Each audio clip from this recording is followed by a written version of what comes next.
Hi, my name is Brianna Coburn. I'm an 8th grade science teacher at Westport Middle School. These are two of my colleagues. Hi, I'm Catherine Mulvoy. I teach 8th grade social studies. And hi, I'm Rachel Parkin. I teach 8th grade language arts. And we just wanted to tell you a little bit about a project-based learning opportunity we did recently about the movie Black Panther.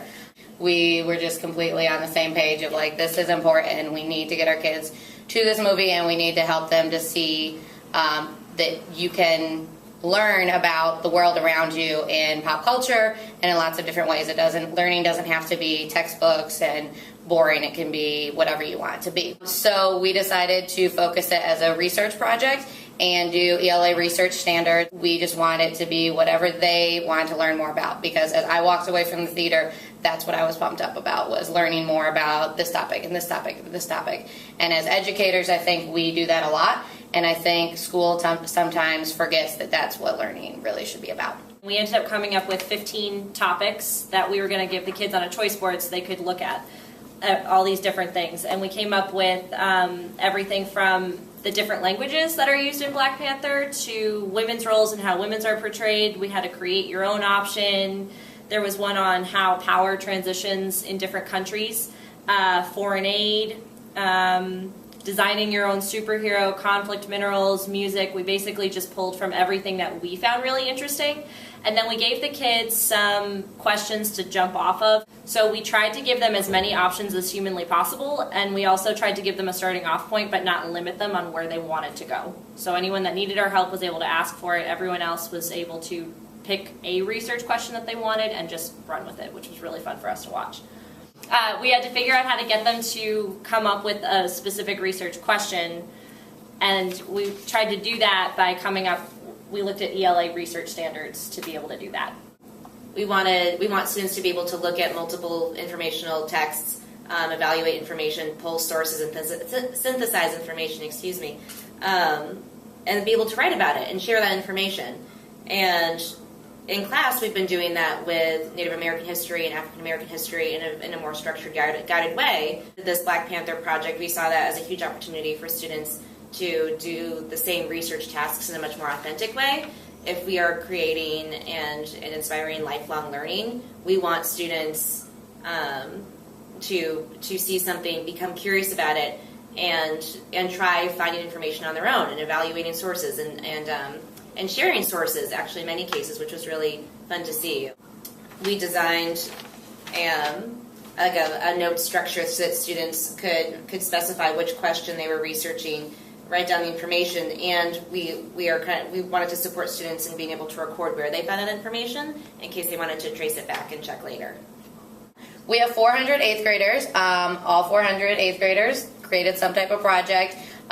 With our 4 teams, we staggered, so we had 2 teams go on Monday to see the film, then the second day was their research day, third day, create your product, and then the 4th day they had their expo of their project. We also created, like Ms. Mulvoy and Ms. Parkin have showed, basically a checklist, because research is hard, and this was a lot, and everyone was kind of in a different place. So this kind of helped kids stay organized, starting with your selection topic, which Ms. Mulvoy has. Then they picked what type of product they were going to make, and they could choose from a performance art, a writing piece, technology, or a more traditional poster. Then they had to come up with their own questions, which was a struggle for a lot of kids, to take the questions about women's roles. Okay, well, what do you want to know? A lot of them felt like their questions weren't enough. But really, when we go out and research something we're just genuinely interested in, I'm not coming up with some type of fancy question. I'm just like, hey, Google, like, what's going on with this? Tell me more about this. And that's really what we want to encourage them to do. Then we had them find their evidence and cite their sources, like Ms. Parkin showed. And that was where a lot of conversations happened organically with teachers about fake news. Came up a lot. What's a good source? What's not? If I can't find an author, what does that tell me about this website? Okay, that happened a lot, and that was really good, as opposed to a more traditional learning style where teachers just have to say, hey, don't use Wikipedia because it's bad. Okay, well, why is it bad? Instead, we had the conversation that it's okay to look at Wikipedia as a jumping off point, but that's not your actual source. You have to go from there. We had teacher feedback conferences just to check in. We had them do a peer feedback conference to work on kind of teamwork and how to give positive feedback to each other. And then at the end, they had self-reflection questions and their rubric, and then we documented all their products so that they could take them home, and then we have a digital copy of everything. We did also have the teachers had to initial everything on the checklist, so it wasn't completely self-guided for the kids. We had a lot of stops, and they would have to explain where they were struggling, if they were having a problem coming up with their research questions, and then we would talk them through the problem and try and help them fix it, and then we would sign off on it, and they would get to go on to the next piece. But that created a lot of accountability, which was really good because a 4-day long project can be really intense, and a lot of kids, when they first saw this, got nervous, and when it was broken down step by step, it really helped them a lot. We also gave teachers and students goals for what should be done for each block, because we are in a block schedule. So the first day of research block, your goal was to get through the first 2 of these, and we had a PowerPoint that everyone used that went along with that. Then the second day, get through your research, your deep research, et cetera, and that kind of helped people stay on task. And also really work on the research skills, because one thing I noticed is a lot of kids who wanted to make a PowerPoint wanted to just literally take the information from the internet and then put it straight on their PowerPoint, which is not surprising, but making them write their research down in their own words first and not letting them work on their PowerPoints or posters at all for the whole first day, I think really slowed them down and let them think about, what does this mean? Why does it matter? And it was just, I get emotional because it was really... There were a lot of aha moments for Yeah. the kids. Like, regardless of what they chose to do and which topic they were doing, there were so many kids all throughout the week who were like, oh, I get it now. It was really fun to talk to them about things that we don't usually have time to talk to them about in a regular class. Definitely. It was great. So we had a student whose poster, when he made it, like when you just look at it, it actually looks really disorganized and messy. But when he stood next to it, he spent the entire expo standing next to his poster because he was so excited to tell us what he learned about foreign aid, and he ended up winning 3rd prize because his explanations were so powerful and so clearly articulated that the judges thought that he deserved a medal for it. And it was great. It was another student who just normally doesn't get that type of acknowledgement for his intelligence in And he a also traditional usually school. flies under the radar because he won't go above and beyond, and on his poster he didn't, but in his explanations and when he was presenting it to people, he went way beyond.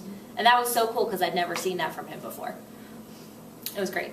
I think one other thing that I really enjoyed about this is a lot of our questions we tried to focus on, obviously research-based, but then what is the message that the film is trying to send the audience? Because that's part of why this is such a powerful movie and people have made it #1 for so long, is it sends so many messages.